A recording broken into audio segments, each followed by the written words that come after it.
So let's fire away. Andy, you're a quarter of the way through the season now.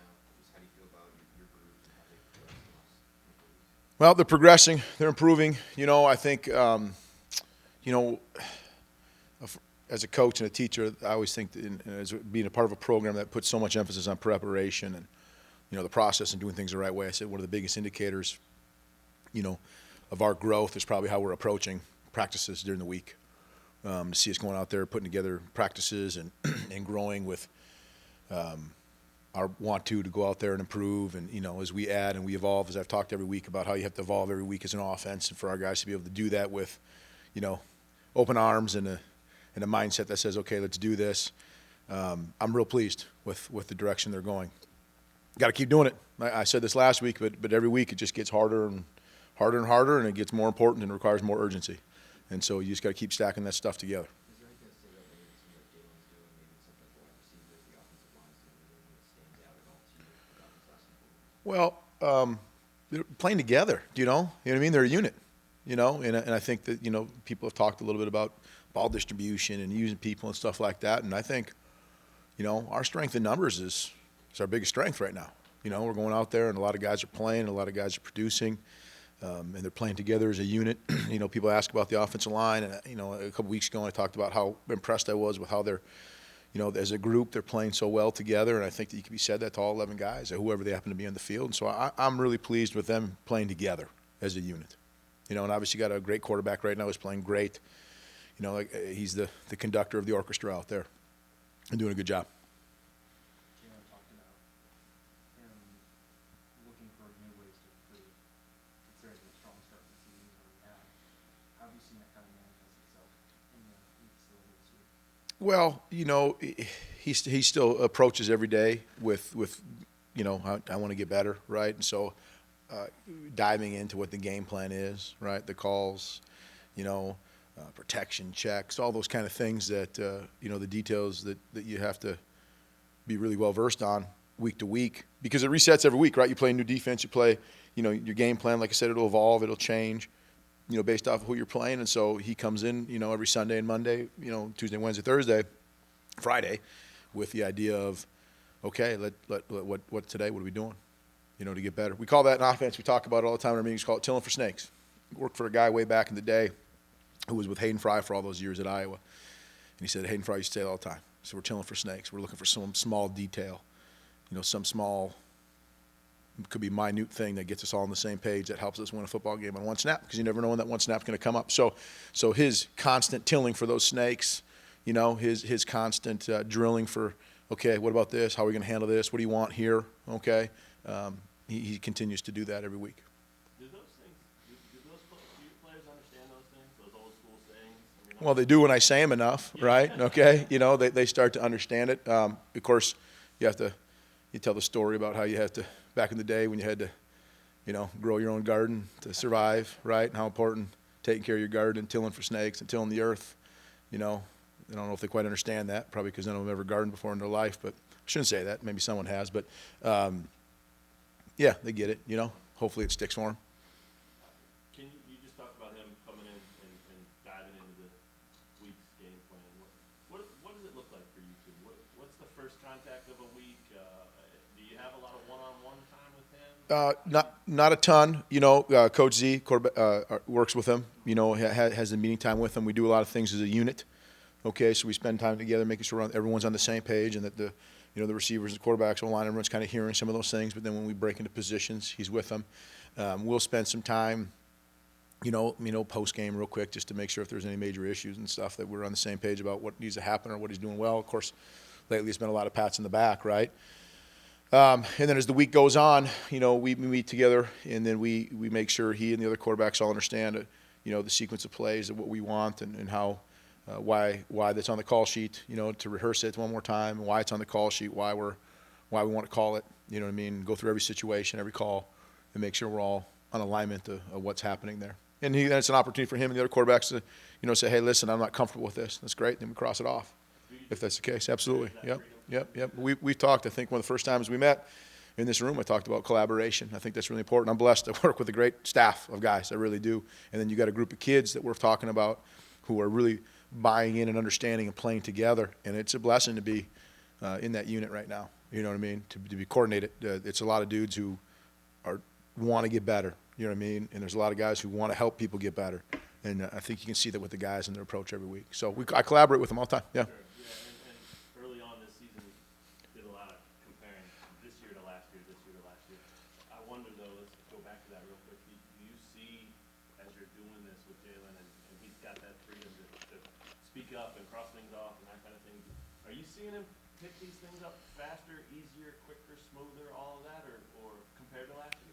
Everybody is. Everybody? It's, as a matter of fact, I was just telling Coach Leipold yesterday or the day before, I said how less stress or anxiety there are about when we first put in a game plan. And we do. And then like when we, early in the week, and I'm sure this is true for every college football team or NFL, or football team, you know, when you first introduce a game plan, there's a lot of things to like, okay, what is this, right? You know what I mean? How is this same as what we've done before? You know, what's tweaked, what are different to, you know, the things that you have to do to attack your opponent. And so there's way less stress and anxiety in our belief and understanding of they're going to pick it up and what they're doing. And again, it's a credit to the guys. I'm so proud of how they approach every week of what are we doing this week? You know what I mean? They're excited. You know, they're anticipating or they're awaiting what the game plan is going to be. You know, and so you know, him specifically for sure, but all the guys are. They're really doing that. That opened it up for you too. I mean, you can call anything. You can put Yeah, anything in there. yeah. It's, you know, right now, you know, we stay within the framework of things that we train our guys to do, right? You have to be careful of that, and I think we've discussed that before.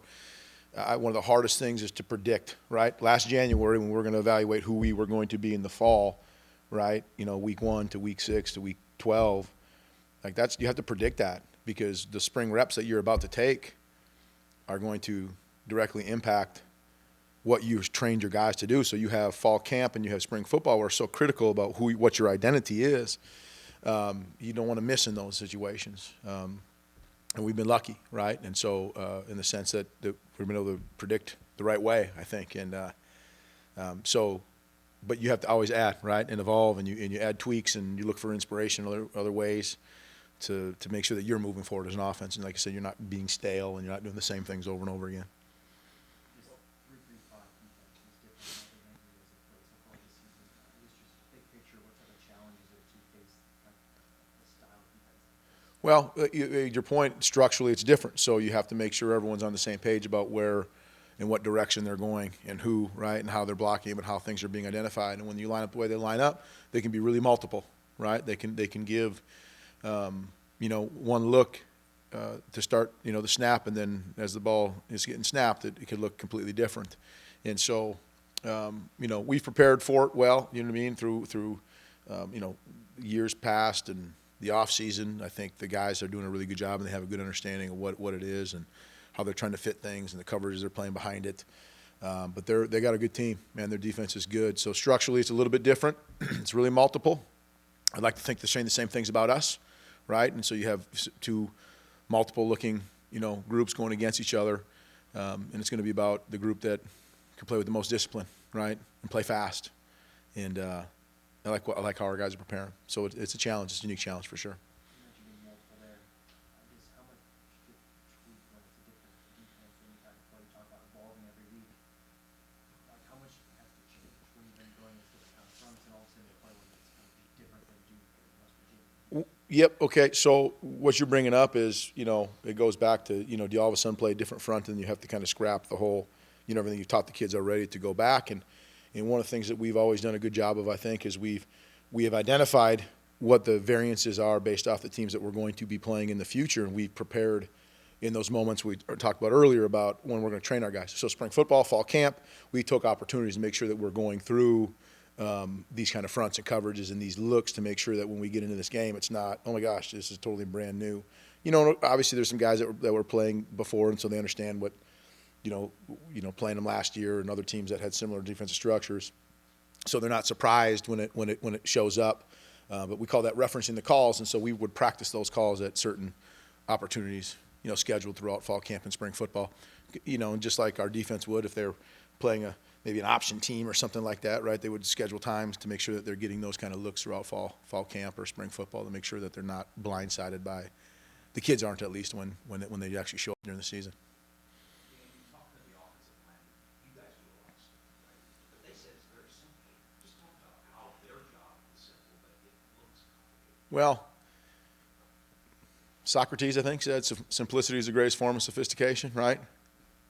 So we want, everything starts from the ball out for us. So we want the guys at the line of scrimmage to make sure that they don't have to have a bunch of stress.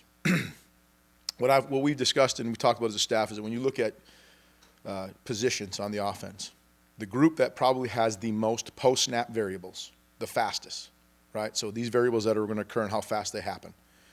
Other than the quarterback, it's the offensive line, right? Because you're in this little box right here, and this guy can go from here to here really fast, okay? So post-snap variables and how fast they happen, right? So it seems logical to us as teachers that we should make sure that their pre-snap variables are minimized as much as possible, right? Now the inverse, okay? The group that has probably the fewest post-snap variables that happen, at least in terms of time, the slowest, right, tend to be a little bit further away from the ball. Yeah, you can have coverage variables and stuff like that, but there's a lot more space to navigate those kind of things and react to them, right? So they should have probably more pre-snap variables, right? And there's kind of an inverse relationship there to what we're trying to do and how we add stress to people. So we want to make sure our offensive line knows what the hell they're doing and they're playing really fast, right? However that has to look. So it starts with how you identify things, the kind of run game you're running, the variances of those run games, and letting them just rep it and rehearse it over and over and over again.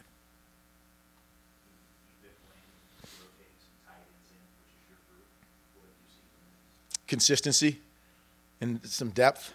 There's a lot of guys that's kind of fun, you know, and we could say, and I say this about every position, you know, especially as you look at skill guys.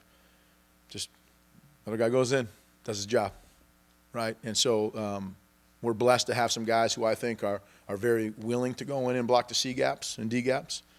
But they've proven to be able to make some plays in the perimeter as well, right, and to be reliable and dependable targets for the quarterbacks, along with the receivers and running backs that we have. So they are the position that allows most offenses to be the most multiple, right, their ability to be in and out of the box and do those sort of things. And the fact that they can do that adds to our multiplicity, for sure.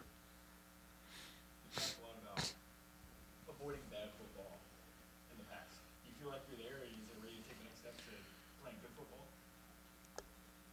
Well, yeah, I mean, you know, every week, that's one of our keys to victory, right? Making sure we're not turning over, we're not taking sacks, we're not fumbling, which, by the way, we had one, thanks to whoever asked that question last week. But, you know, I think I've talked about before about how at some point you have to evolve and say that we're going to continue to emphasize avoiding playing bad football, which we will, right? Okay, mitigating risk, negative plays, etc. But we have to play to win the game. We have to make sure that we're aggressive enough in doing things that allow us to be explosive as an offense, because, you know, you need to have chunk plays to be able to get in the end zone, sustain drives, et cetera, et cetera. And I've seen us take that step, and I think our guys understand that mentally, right? Because it is a mindset as a whole, as a unit, right? Hey, we're not going to just kind of react to what they're going to do up front. We're going to make them react to us. And our guys, I think they understand that mindset, because there's a difference, right? There's a difference to play to win the game and playing not to lose. Those are a little bit different paradigms. And I think you could see us starting to shift to let's go play to win the game, right? Instead of playing not to lose, for sure. So I see that in our guys' preparation and how they're going out on Saturdays. This last game against Duke was very physical, and there were, you know, a couple injuries coming on and off. How do you guys just deal with, you know, the rotation of players, or, you know, just that sort of? Well, yeah, so, you know, you go in every game with a plan of kind of how guys will rotate, you know, amongst all positions, and you're prepared for when injuries occur or guys become unavailable, and how you kind of rehearse them a little bit in your mind, you know, and the reps. And luckily, with the way we practice, you know, through spring and fall and every week, we're getting reps, and so we feel like we're developing players to execute the game plan. So whoever's got to go in the game is able to go. So, you know, I want to say you're not always ready, but you're ready. You know what I mean? Prepare for, hey, what happens if this guy goes down? You know, we go through those scenarios as a staff almost daily about what we would do and how that would affect the game plan if someone was unavailable. And to everyone's credit, anyone who's gotten in the game at any moment, I feel like has stepped up and executed on their job.